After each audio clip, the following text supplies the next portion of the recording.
Hi, I'm Carl, and welcome again to 330, the television show where we give local builders 30 days and $3,000 to showcase their talents. Today is a very special day because today we're at my house and we have a local builder in my backyard that's going to build my children a fort. They have 30 days and $3,000 to dream up any fort that they can imagine. But let's not get ahead of ourselves because today is just the day that they will just be laying the foundation. Hey, let's go check out and see what's going on, shall we? I am so excited to see what's going on in my backyard today. Again, today is just the foundation, but it'll give you an idea of how great and how big this project really can be. Hey, it's done. It's done. We are here with Dan the Builder. Handy Dan Dodson. Dan the Builder. Handy Dan. Handy Dan. Dan, you, even though you had $3,000 in 30 days to build the fort, you actually built the fort in one day. And listen, like I was telling you, I misunderstood. I thought the 330 stood for 3 hours and $30, you know, but under those circumstances, I think I built a pretty good fort here, you know, and actually had enough left over that I got me some Taco Bell and a Gatorade. Good for you, Dan. And I see with the time that you had, you went ahead and you built a little fence here, huh? Well, yeah, I thought you might have some ponies or something. Ponies? No, Dan, we don't have any ponies. No. Okay, great. I could fix that. I was thinking about putting a gate there anyway, but hey, how about this fort, right? I mean, with the time allotted and the money, I think I did a pretty good job for your kiddos. I think they're gonna enjoy it. I actually built them a little reading nook right here, you know, in case they want to read their Henry Potter books and whatnot. I can fix that. Alrighty, Dan. Handy Dan. Uh-huh. It seems like you got the slide, but you've added something to it. Yeah, I created these. I call them slide stoppers. You slide stoppers. Yeah, well, if you have a hefty kid or two that stops them from, you know. Hitting the fence you made right there. Yeah, you don't want to break a pinky or something. That is very medieval, Dan. Well, that's just general physics. All right, that's good. Well, it seems sturdy enough. Okay, all right. I can fix that. Okay, that's be great. Well, here's something positive. You have built a climbing rock wall. Yeah. And those are real rocks there, Dan? Nothing but the best, Clark. It's Carl. All right, I'm just gonna climb on up here and test it out up there, all right? Yep. Permission to board, El Capitan. Here we go.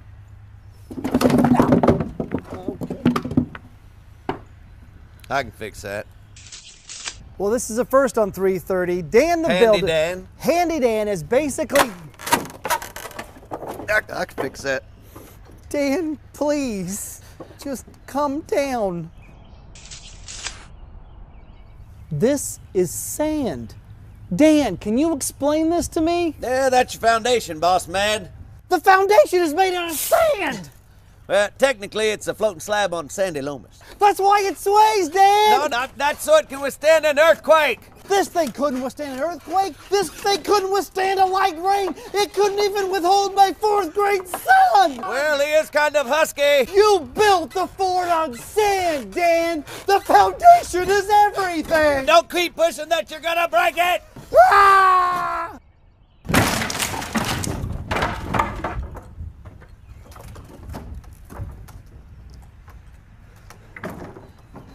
I can fix that.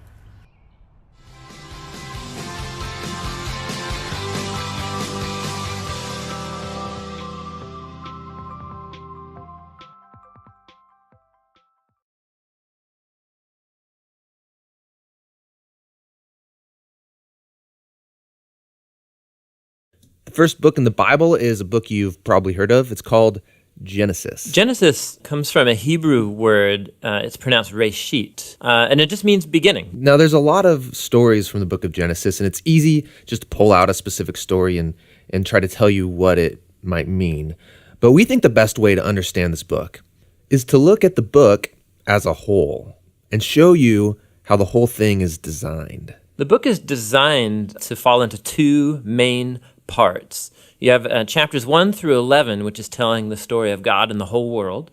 And then you have the second part, which is about God and Abraham's family, as chapters 12 through 50. And how the two of those parts relate, that's where you find the message of the book. Okay, so let's start back at the beginning. The first part of Genesis begins with a creation story where God creates everything. And how exactly that happens, of course, that's where all the debates come. But he takes a dark, watery chaos and he turns it into a beautiful garden where humans can flourish. That sounds nice. It does sound nice. In fact, 7 different times God says of all that he's made that it's good. And this is where we meet the first human characters in the Bible, Adam and Eve. They're both individual characters, but they're also representative. Adam is the Hebrew word for humanity, and Eve is the Hebrew word for life. And God creates them in his image. In other words, humanity reflects, or is meant to reflect, the creativity, the goodness, and character of the Creator out into the world that he's made. And they're supposed to reproduce and make cultures and neighborhoods and art and gardens and everything else. But he gives them a moral choice about how they're going to go about building this world. And this is what the tree of the knowledge of good and evil is all about. And he tells them, don't eat of the fruit of this tree or you will die. What's that all about? So up till now, God has been the one defining and providing what is good. And so God is the one with the knowledge of good and evil. But now this tree represents a choice. Will the humans trust God's definition of good and evil, or are they going to seize the opportunity and define good and evil for themselves? And Adam and Eve eat the fruit. This is the core biblical explanation for that concept of sin, that desire to call the shots myself. It's the inward turn of the human heart to do what's good for me and my tribe, even if it's at the expense of you and your tribe.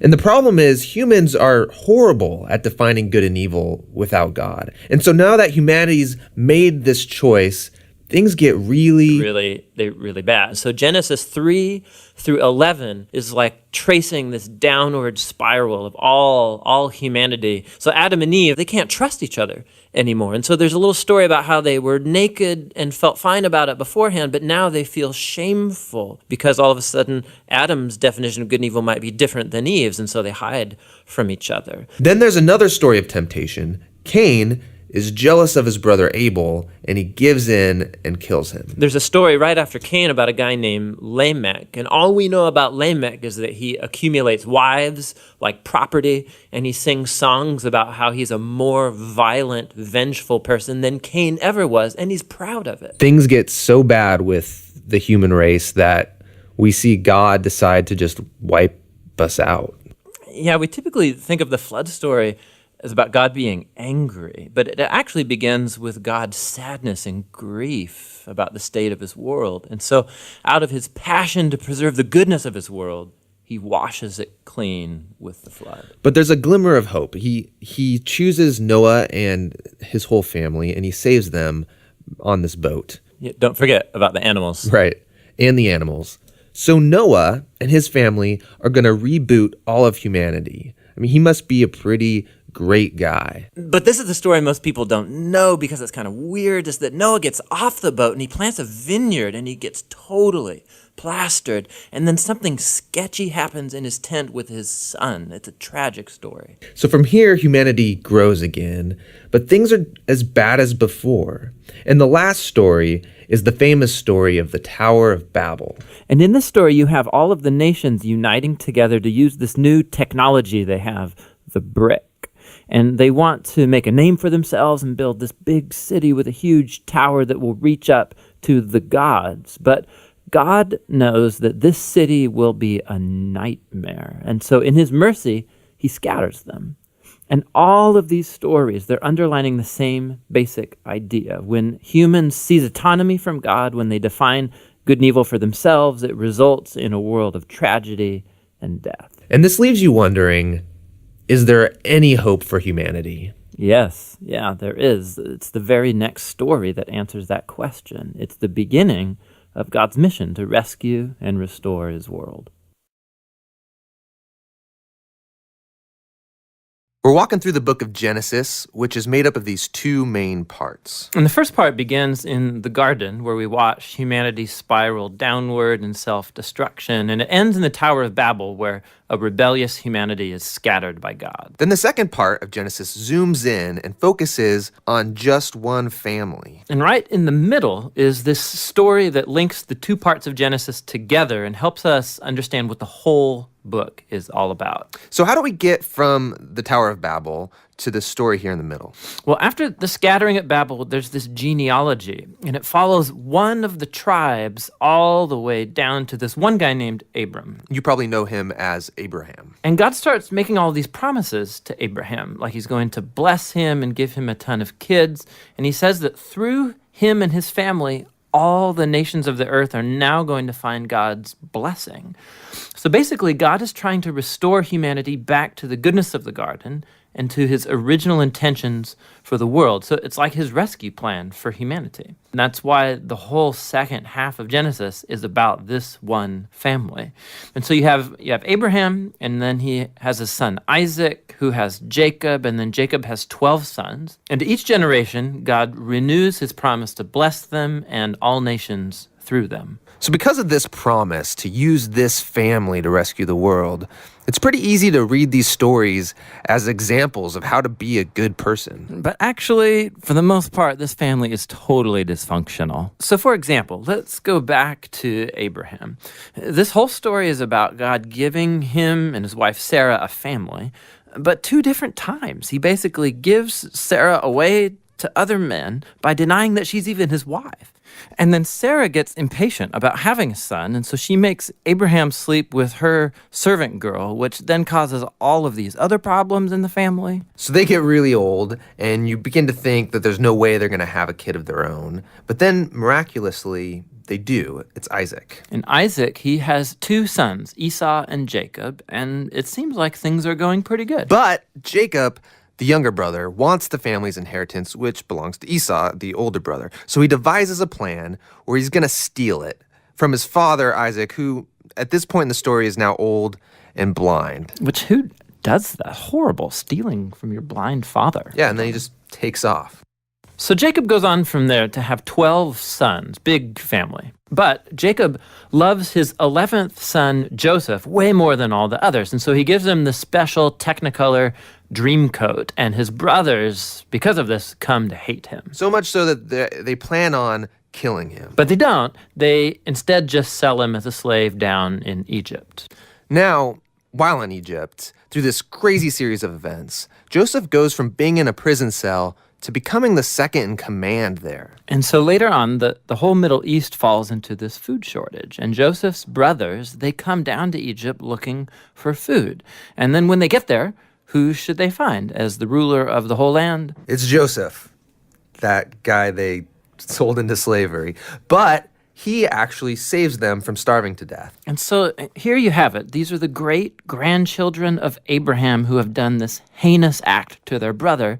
But God has transformed their evil into something good. And that's exactly what Joseph says here in the last paragraph of the entire book. He says, you guys planned all of this for evil, but God planned it for good, to save people's lives. Now, these words, they conclude the book because they actually summarize the message of the whole story so far. Humans keep choosing evil, and we are thinking they're screwing up God's plan, but he keeps turning their evil back into good. And somehow, he's going to use this family to restore humanity back to the garden. So that's the book of Genesis. But we still don't know how exactly he's going to use this family to bring us back to the garden. Well, yeah, but this is just the first book, so that's what the rest of the Bible sets out to answer.